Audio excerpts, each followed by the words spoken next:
പിതാവിന്റെയും പുത്രന്റെയും പരിശുദ്ധാത്മാവിന്റെയും നാമത്തിൽ ആമേൻ. വിശുദ്ധ മത്തായി എഴുതിയ സുവിശേഷം 8-ാം അധ്യായം 28 മുതൽ 34 വരെയുള്ള തിരുവചനങ്ങൾ. അക്കാലത്ത് യേശു മറുകരെ ഗദറാസ്യരുടെ ദേശത്തെത്തിയപ്പോൾ ശവക്കല്ലറുകളിൽ നിന്നും ഇറങ്ങി വന്ന 2 പിശാച് ബാധിതർ അവനെ കണ്ടുമുട്ടി. ആർക്കും ആ വഴി സഞ്ചരിക്കാൻ സാധിക്കാത്ത വിധം അവർ അപകടകാരികളായിരുന്നു. അവർ അട്ടഹസിച്ച് പറഞ്ഞു, ദൈവപുത്ര, നീ എന്തിന് ഞങ്ങളുടെ കാര്യത്തിൽ ഇടപെടുന്നു? സമയത്തിന് മുൻപ് ഞങ്ങളെ പീഡിപ്പിക്കാൻ നീ ഇവിടെ വന്നിരിക്കുകയാണോ?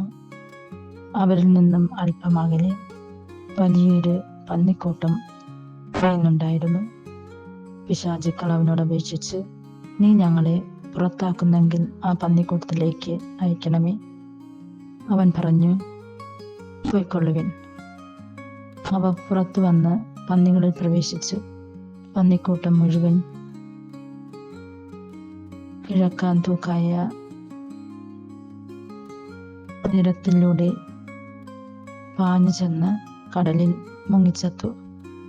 പന്നി മേയ്ക്കുന്നവർ ഭയപ്പെട്ടോടി പട്ടണത്തിലെത്തി എല്ലാ കാര്യങ്ങളും പിശാചുബാധിതർക്ക് സംഭവിച്ചതും അറിയിച്ചു.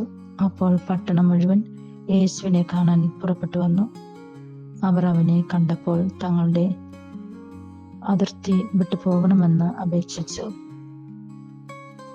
ഈ വചനഭാഗത്തിലൂടെ യേശു നമ്മെ ഓർമ്മിപ്പിക്കുന്നത്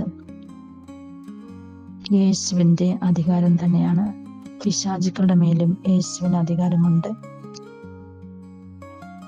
നമ്മൾ ഓരോരുത്തരെയും നേർവഴിയിലോട്ട് നയിക്കുന്നതിന് യേശുവിനെ നമ്മുടെ ജീവിതത്തിൽ അനുവദിക്കാം. യേശു നമ്മുടെ ജീവിതത്തിൽ വന്നു കഴിയുമ്പോൾ നമ്മുടെ ചിന്തകളും വാക്കുകളും പ്രവർത്തനങ്ങളൊക്കെ മാറും. യേശു ആഗ്രഹിക്കുന്നത് പോലെ നാം ജീവിക്കുകയും ചെയ്യും.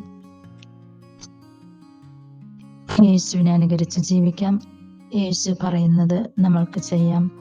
നമുക്ക് വചനം വായിക്കാം, വചനം വിചിന്തനം ചെയ്യാം, വചനമനുസരിച്ച് ജീവിക്കുകയും ചെയ്യാം. അതിനായിട്ടുള്ള കൃപാവരങ്ങൾ പിതാവായ ദൈവം നമ്മൾക്ക് ഓരോരുത്തർക്കും നൽകട്ടെ എന്ന് പ്രാർത്ഥിക്കുന്നു.